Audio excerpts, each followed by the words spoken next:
Welcome to my channel education world. আজকে আমাদের topic হচ্ছে বিভিন্ন জিন ঘটিত রোগের সংক্রমণ, অর্থাৎ আমাদের বংশ পরম্পরায় বিভিন্ন রকম যে জিন ঘটিত রোগ আমাদের দেখা যায়, যেগুলো খুবই ডেডলি ডিজিজ। তো সেইগুলো কিভাবে একজন থেকে অপরজনতে সংক্রমিত হয়।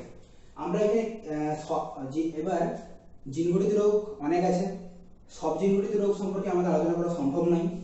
আমরা এখানে আমাদের যে তিনটি সব থেকে গুরুত্বপূর্ণ তিনটি রোগ আছে জিন ঘটিত রোগ, সেই সম্বন্ধে আমরা আলোচনা করব। আমাদের কি কি আলোচনা করব? 1 নম্বর হচ্ছে থ্যালাসেমিয়া, 2 নম্বর হচ্ছে হিমোফিলিয়া এবং 3 নম্বর হচ্ছে বর্ণান্ধতা। প্রথমে রোগগুলি সম্পর্কে বলি।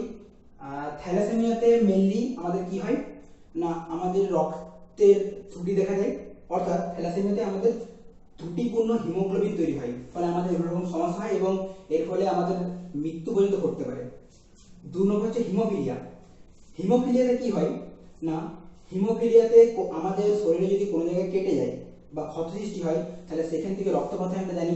কিন্তু স্বাভাবিক নিয়ম অনুসারে আমরা কি জানি যে আমাদের কোনো জায়গায় কেটে গিয়ে যদি রক্তপাত হয়, তাহলে কিছুক্ষণের মধ্যে হয়তো কিছু বেশি সময় লাগবে, কখনো কম সময় লাগবে, কিছুক্ষণের মধ্যে কিন্তু আমাদের রক্তটা জমাট বেঁধে রক্তপাত সেই স্থান থেকে বন্ধ হয়ে যায়। কিন্তু হিমোফিলিয়ার ক্ষেত্রে আমাদের জিনের ত্রুটির কারণে কি হয় না, আমাদের রক্তপাত অবিরত চলতেই থাকে, রক্তপাত বন্ধ হয় না, অর্থাৎ রক্ত জমাট বাঁধে না। 3 নম্বর হচ্ছে বর্ণান্ধতা। বর্ণান্ধতা মানে এইখানে যে টার্মটা আছে, এই যে বর্ণান্ধতা যে শব্দটা আছে, এই শব্দটা দেখে অনেকটা আমরা আন্দাজ করতে পারছি যে বর্ণান্ধতা হচ্ছে বিভিন্ন বর্ণকে পৃথকভাবে চিনতে না পারার অক্ষমতা, অর্থাৎ কোনটি লাল কোনটি নীল এই সম্বন্ধে আমাদের যদি জ্ঞান আমরা যদি সঠিকভাবে চিনতে না পারি, তখন সেই যে জিন ঘটিত যে ত্রুটি সৃষ্টি হয় সেটা হচ্ছে বর্ণান্ধতা। বর্ণান্ধতা বিভিন্ন প্রকার হতে পারে, সেই প্রকারটিতে আমরা যাচ্ছি না। আমরা শুধু এখানে জানবো যে এই যে 3টি জিন ঘটিত রোগ আমাদের আছে, শরীরে দেখা যায় বিভিন্ন ব্যক্তির ক্ষেত্রে, সেগুলি একজন থেকে অপরজনতে কিভাবে সংক্রামিত হয়। প্রথমে আমরা থ্যালাসেমিয়া নিয়ে ডিসকাস করব। এখন থ্যালাসেমিয়া জিন বা যে কোনো 3টে যে রোগ আছে, সেই 3 প্রকার রোগের ক্ষেত্রেই তাদের জিনগুলো 2 প্রকারের হতে পারে। একটা হচ্ছে স্বাভাবিক জিন, মানে যার মধ্যে ওই থ্যালাসেমিয়া রোগের কোনো জিন নেই, আর দ্বিতীয় হচ্ছে বাহক জিন, মানে যার মধ্যে ওই জিনটি বর্তমান। তাহলে আমরা ধরে নিচ্ছি যে থ্যালাসেমিয়ার ক্ষেত্রে 2টো জিন আছে, একটা ক্যাপিটাল এ, একটা স্মল এ। এবার কোনটা কি ডিনোট করছে আমরা জানবো। ক্যাপিটাল এ ডিনোট করবে যে থ্যালাসেমিয়া স্বাভাবিক জিন, মানে থ্যালাসেমিক নয়, তাহলে ক্যাপিটাল এ ডিনোট করছে স্বাভাবিক জিন। অপরদিকে যে স্মল এ আছে, স্মল এ ডিনোট করছে বাহক জিন।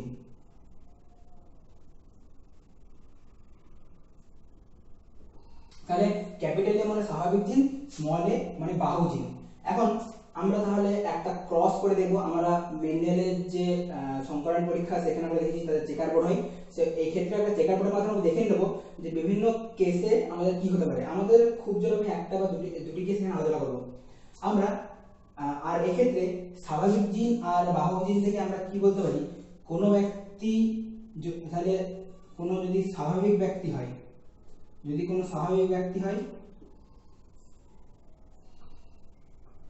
তাহলে সেক্ষেত্রে এটা সংকেত হবে ডবল ক্যাপিটালে, যেহেতু স্বাভাবিক জিন।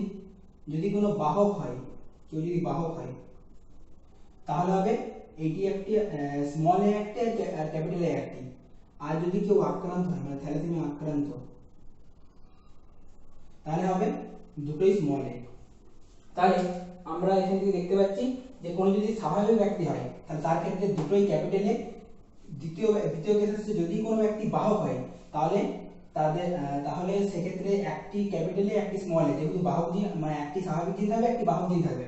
স্বাভাবিকের ক্ষেত্রে 2টি স্বাভাবিক জিন থাকবে, বাহকের ক্ষেত্রে একটি স্বাভাবিক জিন একটি বাহক জিন। আর যে ব্যক্তি আক্রান্ত, তার ক্ষেত্রে 2টি বাহক জিন, মানে এই 2টি বাহক জিন মিলে করে এই যে ক্যারেক্টার বৈশিষ্ট্যটা আছে থ্যালাসেমিয়ার বৈশিষ্ট্য, সেটা প্রকাশ করবে। যেহেতু থ্যালাসেমিয়া বা হিমোফিলিয়া বা বর্ণান্ধতা প্রত্যেকটি একটি প্রচ্ছন্ন বৈশিষ্ট্যধর্মী জিনে অবস্থান করে, ফলে আর আমরা জানি প্রচ্ছন্ন যে সকল বৈশিষ্ট্য আছে তারা শুধুমাত্র হোমোজাইগাস অবস্থায় প্রকাশ পায়। এখানে আমরা দেখছি দুটি সেম আছে আর দুটি বাহক, তাহলে এই হোমোজাইগাস অবস্থায় এরা দুজনা এটি হোমোজাইগাস অবস্থায় আছে, তাই এটি প্রকাশ পাবে। তাহলে তাই এটি প্রকাশ পাবে। এখন আমরা একটা ক্রস করব। ক্রসটা হচ্ছে একটা দম্পতি আছে,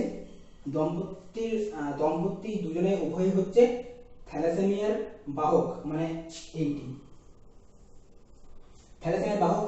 এরপর থ্যালাসেমিয়ার বাহক আছে, এবার তাদের একটা সন্তান হলো বা সন্তান হবে, তো সেই সন্তানের থ্যালাসেমিয়াতে আক্রান্ত হওয়ার পার্সেন্টেজ বা শতকরা হারটা কত সেটা আমরা এখানে ডিসকাস করব বা নির্ণয় করব। তাহলে আমরা এখানে লিখতে পারি যে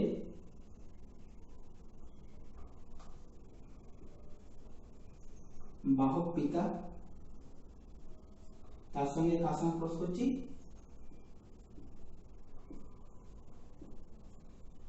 বাহক মাতা। তাহলে এখানে আমরা বুঝতে পারছি যে বাহক পিতা মানে একটা ক্যাপিটাল এ একটা স্মল এ, বাহক মাতা মানে সেম হবে। এখন যেহেতু এটা একটা থ্যালাসেমিয়া একটা অটোজোম বাহিত রোগ, হিমোফিলিয়া আর বর্ণান্ত হচ্ছে এক্স ক্রোমোজোম বাহিত রোগ, কিন্তু থ্যালাসেমিয়া হচ্ছে অটোজোম বাহিত রোগ, তাই দুই ক্ষেত্রে সেম সেম হবে। এটাই যদি এক্স ক্রোমোজোম বাহিত রোগ হতো তখন আমরা জানি যে পুরুষের ক্ষেত্রে একটি এক্স একটি ওয়াই, বা স্ত্রী ক্ষেত্রে দুটি এক্স থাকে, কিন্তু এক্ষেত্রে সেই ঝামেলাটি নেই। এরপর আমরা এই দুটির মধ্যে ক্রস করব। তাহলে চেকার বোর্ড,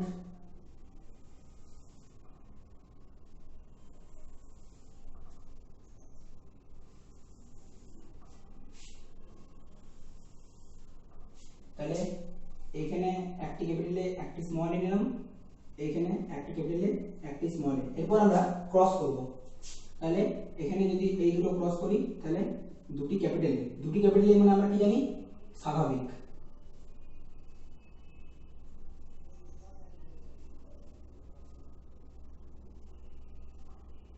স্বাভাবিক একটি ক্যাপিটালে একটি স্মল এ, একটি ক্যাপিটালে একটি স্মল এ মানে আমরা কি জানি বাহক।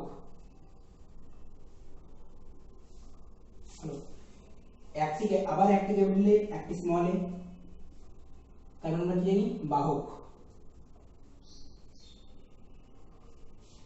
এরপর আছে একটি স্মল এ একটি স্মল এ, তাহলে দুটি স্মল এ, ওভারঅল দুটি স্মল এ আমরা কি জানি আক্রান্ত।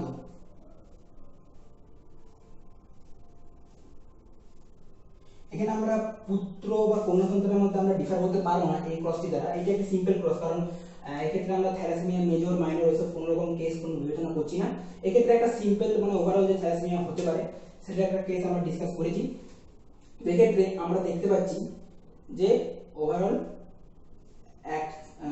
যদি চারটে সন্তান হয় কোনো দম্পতি, তাহলে তার মধ্যে একজন হবে স্বাভাবিক, দুজন হবে বাহক আর একজন হবে আক্রান্ত। মানে পার্সেন্টেজ কত চারটের মধ্যে, তাহলে স্বাভাবিকের পার্সেন্টেজ হচ্ছে 25%, বাহকের পার্সেন্টেজ হচ্ছে 50% বাহক, তাহলে স্বাভাবিক 25%, বাহক 50% আর আক্রান্ত 25%। ক্লাস 10 বা 11 এই কোশ্চেনটি সবথেকে বেশি ইম্পর্টেন্ট, যে পিতা ও মাতা উভয় যদি থ্যালাসেমিয়ার বাহক হয় তাহলে তার সন্তানদের মধ্যে, পুত্র বা কন্যা আলাদা করে বলে না, তার সন্তানদের মধ্যে থ্যালাসেমিয়াতে আক্রান্ত হওয়ার মানে প্রবণতা কতখানি। তখন আমাদের এই উত্তর হচ্ছে 25%। কিন্তু যদি শর্ট কোশ্চেনে তারা তো 25% অপশনে দেখাবে এমসিকিউ, কিন্তু যদি 2 নাম্বার বা 1 নাম্বার দেয় ক্রস করে দেখানো যায় তখন এই পুরোটি করতে হবে। এই পুরোটি করলে নাম্বারটি পাওয়া যাবে। আর এখানে 25% আক্রান্ত। তাহলে এটি গেল আমাদের প্রথম জিনগঠিত রোগ, যেটা হচ্ছে থ্যালাসেমিয়া। থ্যালাসেমিয়াটা খুবই ডেডলি ডিজিজ। থ্যালাসেমিয়া যদি ঠিক করতে হয় এর প্রতিকার কি না, সেটা হচ্ছে bone marrow transplant. Bone marrow transplant খুবই ব্যয়বহুল এবং প্রত্যেক ক্ষেত্রে সফলও হয় না, ফলে এটি খুবই অনিশ্চিত এবং হলে সেটি খুবই ডেডলি। এবার আমরা সেকেন্ড আমাদের যে জিনগঠিত রোগ সেটা চলে যাচ্ছি। সেকেন্ড ছিল আমাদের হিমোফিলিয়া।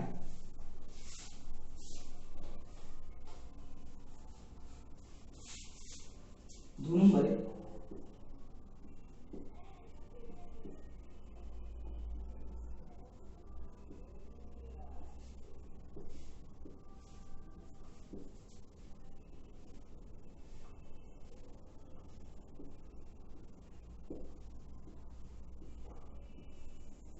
হিমোফিলিয়া। এখানেও আমরা সেরকম একই রকম স্বাভাবিক জিন আর বাহক জিন আমরা ডিনোট করব।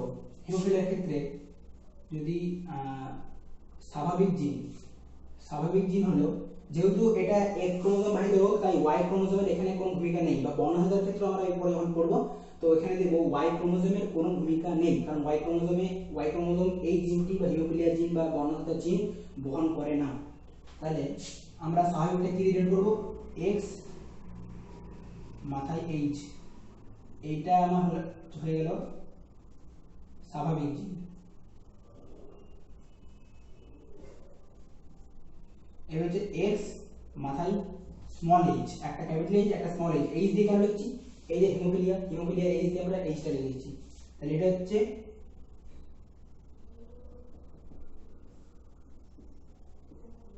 বাহক জিন। তাহলে এক্স মাথায় ক্যাপিটাল এইচ হচ্ছে স্বাভাবিক জিন, এক্স মাথায় স্মল এইচ মানে হচ্ছে বাহক জিন। তাহলে এখান থেকে আমরা প্রথমে বের করে নেব যে কোনটা বাহক, কোনটা আক্রান্ত, কোনটা স্বাভাবিক। আমরা এক্ষেত্রেও আমরা সেম জানি যে যদি দুটি এইচ থাকে, মানে এরকম যদি কোনো একটা কেস হয়, তাহলে এটা হচ্ছে স্বাভাবিক। যদি এরকম একটা কেস হয় তাহলে এ হচ্ছে বাহক। আমরা কন্যা সন্তানের ক্ষেত্রে দেখাচ্ছি, পুত্রদের ক্ষেত্রে দেখাচ্ছি না, এটা মেয়েদের ক্ষেত্রে দেখাচ্ছি। আর যদি এরকম একটা কেস হয়, থার্ড এন্ড লাস্ট কেস, সেটা হচ্ছে তখন এ হচ্ছে আক্রান্ত। হলো, তাহলে এটা হচ্ছে আমাদের এটা ডিটেইলস, এই ডিটেইলস অনুযায়ী আমরা এখানে ছক করব। তাহলে দুটো যদি ক্যাপিটাল এইচ হয় তার মানে স্বাভাবিক, একটা ক্যাপিটাল এইচ একটা স্মল এইচ মানে বাহক, আর দুটো যদি স্মল এইচ হয় তাহলে আক্রান্ত, এই বেসিসে। এরপর আমরা ধরে নিচ্ছি যে একটা বাহক মাতা আর আরেকটা হচ্ছে এমনি স্বাভাবিক পুরুষ, তাদের যে সন্তান জন্মাবে তাদের ক্ষেত্রে হিমোফিলিয়া হওয়ার চান্স কতখানি, তাহলে ধরে নিচ্ছি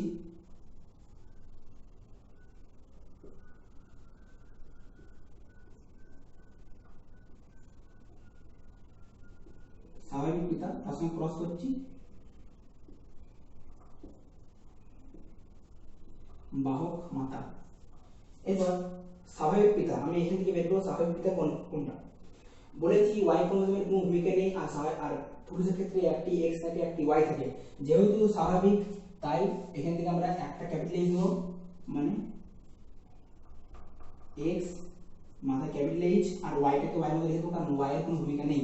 বাহক মাতা, আমরা এখান থেকে বাহক, এই মাতা এটা মেয়ে, বাহক মাতা এখান থেকে বের করে নেবো, তাহলে এইটা হচ্ছে বাহক মাতা। এবার এই দুটোর আমরা ক্রস করব,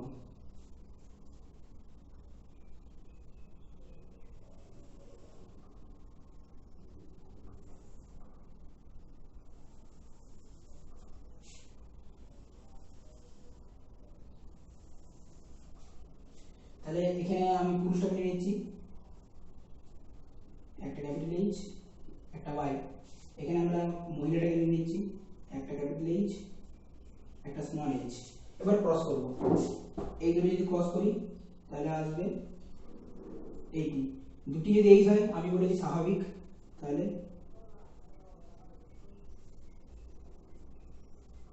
স্বাভাবিক। এই দুটো যদি ক্রস করি capital H Y, capital H আর যদি ওয়াই হয় তাহলে এখানে আমরা বলি স্বাভাবিক।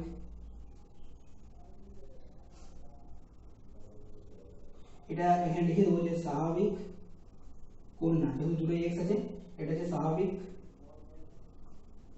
পুত্র। এরপর আমি এটা ক্রস করব, তাহলে একটা ক্যাপিটাল এইচ একটা স্মল এইচ আসবে, একটা ক্যাপিটাল এইচ একটা স্মল এইচ, মানে এটা হচ্ছে বাহক কন্যা। আর এই দুটো যদি ক্রস করি লাস্টের দুটো তাহলে এক্স স্মল এইচ ওয়াই।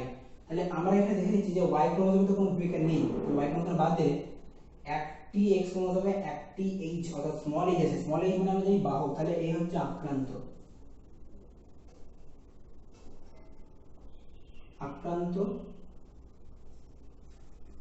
পুত্র। পুত্র। তাহলে এখান থেকে আমরা কনক্লুশন চলে আসছি যে একটি স্বাভাবিক মাতা এবং একটি স্বাভাবিক পিতা এবং বাহক মাতা, তাদের যে সন্তান জন্ম হবে, 4টে সন্তান ধরে নিই, তো 4টে সন্তানের মধ্যে একজন হবে স্বাভাবিক কন্যা, একজন হবে স্বাভাবিক পুত্র, বাহক কন্যা একজন এবং আক্রান্ত পুত্র একজন। এখান থেকে আমরা বুঝতে পারছি যে হিমোফিলিয়া এইভাবে সংক্রামিত হয়। এখন একটা কোশ্চেন প্রায় আমাদের ডিসকাসের বিষয় হয়ে যায় যে হিমোফিলিয়া যেটা আছে, হিমোফিলিয়াটা বেশিরভাগ ক্ষেত্রে ছেলেরাই আক্রান্ত হয় কেন, মেয়েরা কেন আক্রান্ত হয় না? আর এর সঙ্গে আরেকটা অনুরূপ কোশ্চেন হচ্ছে যে হিমোফিলিয়ার বাহকগুলি পিতা বা মাতা হতে পারে, কিন্তু বেশিরভাগ ক্ষেত্রেই মেয়েরা হয় হিমোফিলিয়ার বাহক এবং ছেলেরা বাহক এবং আক্রান্ত উভয় হতে পারে। কারণটা কি? কারণ হিমোফিলিয়া হচ্ছে একটি এক্স ক্রোমোসোম বাহিত রোগ। আমি আগে বলেছি এতে ওয়াই ক্রোমোসোমের কোনো ভূমিকা নেই। এখন মেয়েদের ক্ষেত্রে কি হয় না, আমাদের দুটি এক্স ক্রোমোসোম থাকে, ফলে কি হিমোফিলিয়া একটি প্রচ্ছন্ন জিনগঠিত রোগ। তাহলে মেয়েদের ক্ষেত্রে যেহেতু দুটি এক্স আছে, তাহলে হিমোফিলিয়া মেয়েদের মধ্যে ওরা হেটারোজাইগাস অবস্থায় থাকতে পারে। হেটারোজাইগাস মানে কি? মানে হেটারোজাইগাস অবস্থা থাকতে পারে মানে এরকম অবস্থা। এই যে হেটারোজাইগাস মানে একটি স্বাভাবিক জিন, একটি আক্রান্ত বাহক জিন, তাহলে কি এটা বাহক হয়ে যাচ্ছে, কিন্তু এর ক্ষেত্রে এটি তো আক্রান্ত নয়, এটা হচ্ছে হেটারোজাইগাস অবস্থা। কিন্তু পুরুষদের ক্ষেত্রে একটি মাত্র এক্স ক্রোমোসোম থাকায় বেশিরভাগ ক্ষেত্রে পুরুষদের ক্ষেত্রে কি দেখা যায় না, তাদের ক্ষেত্রে হিমোফিলিয়াটা হেমিজাইগাস টাইপের হয়ে যায়। হেমিজাইগাস বা হোমোজাইগাস হলে তখন কি হবে না, পুরুষদের ক্ষেত্রে হিমোফিলিয়ার বৈশিষ্ট্যগুলি প্রকাশিত হবে, অর্থাৎ পুরুষটি হিমোফিলিয়া আক্রান্ত বলে গণ্য হবে। মেয়েদের ক্ষেত্রে কি হয় না? হয়, কিন্তু মেয়েদের ক্ষেত্রে পরিমাণটা কম। যেমন এই যে এইটি তো একটি মেয়ে, এটি কি মহিলাকে ডিনোট করে, এই মহিলার ক্ষেত্রে কিন্তু হিমোফিলিয়া আক্রান্ত, কারণ দুটি স্মল এজ। কিন্তু মেয়েদের ক্ষেত্রে যেহেতু দুটি এক্স ক্রোমোসোম থাকে, তাই মেয়েদের ক্ষেত্রে এরকম হোমোজাইগাস অবস্থা আসার চান্স অনেক কম।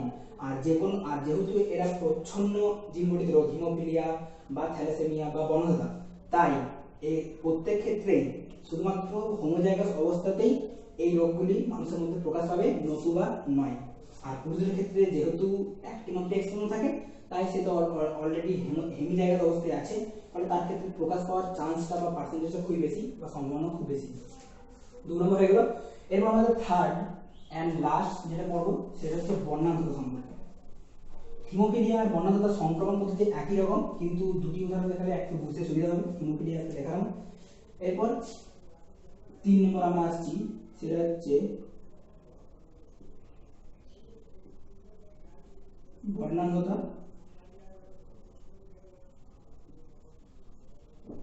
বা কালার ব্লাইন্ডনেস। এখানে আমরা জিনগুলো প্রথমে আমরা সূচিত করে দেবো। একটা জিন হচ্ছে সি প্লাস কি ডিনোট করছে? স্বাভাবিক জিন। সি, একটা সি প্লাস একটা সি কি ডিনোট করছে না বাহক জিন। হ্যালো, এরপর আমরা কোশ্চেনতে সি কেন লিখলাম? সি হচ্ছে এই যে কালার ব্লাইন্ডনেস, এই কালার ব্লাইন্ডনেস সি থেকে আমরা সি প্লাস সি বুঝতে সুবিধার জন্য, যেমন হিমোফিলিয়ার ক্ষেত্রে এই লিখে দিলাম। এরপর আমরা ইয়ে করে নেবো, মেয়েদের ক্ষেত্রে আমরা দেখে নেবো কোনটা কি হবে, মানে কে স্বাভাবিক হবে, কে বাহক হবে এবং কে আক্রান্ত হবে।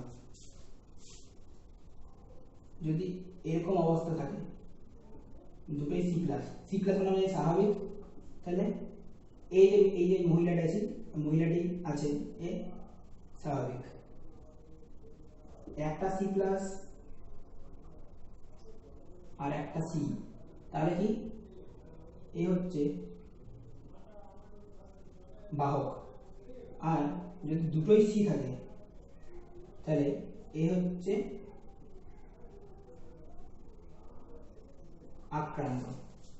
তাহলে এই ইনফরমেশন আমি একটা প্রাইমারি ইনফরমেশন পেয়ে গেলাম। এরপর আমরা আগে যেমন ক্যালকুলেট করেছিলাম যে একটি স্বাভাবিক পিতা এবং বাহক মাতা তাদের মধ্যে ক্রস করেছিলেন। এখানেও সেম করব।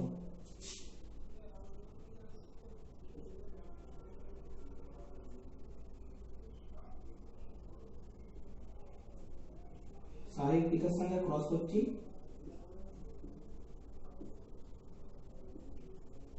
স্বাভাবিক মাতা। এক্ষেত্রে কিন্তু ফলাফলটা হিমোফিলিয়ার মতোই আসবে, কিন্তু উদাহরণ ভালো করে বোঝার জন্য এটা সেকেন্ড উদাহরণ দিচ্ছি। স্বাভাবিক পিতা মানে আসবে একটা সি প্লাস ওয়াই, বাহক মাতা আমরা এখান থেকে বাহক মাতা পেয়ে গেছি কারণ এটা মহিলা, তো তাহলে এক্স সি প্লাস একটা আর একটা সি একটা। এরপর এই দুটির মধ্যে আমরা ক্রস করে দেখব যে এদের যে পুত্র বা কন্যা সন্তান জন্মাবে তাদের মধ্যে হিমোফিলিয়ার বর্ণগততে আক্রান্ত হওয়ার পার্সেন্টেজটা কতখানি। তখন আমরা এদিকে পিতাটাকে নিয়ে নেব,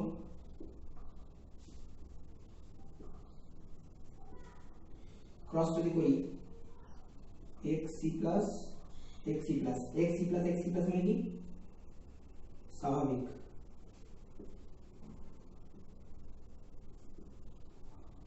স্বাভাবিক কন্যা। এরপর আসছে X C plus Y, X C plus Y মানে স্বাভাবিক পুত্র।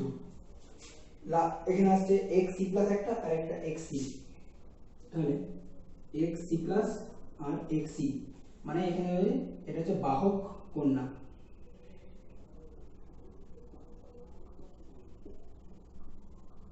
আর 4 নম্বর বা লাস্ট নম্বর আসছে এক্স সি আর এটা ওয়াই।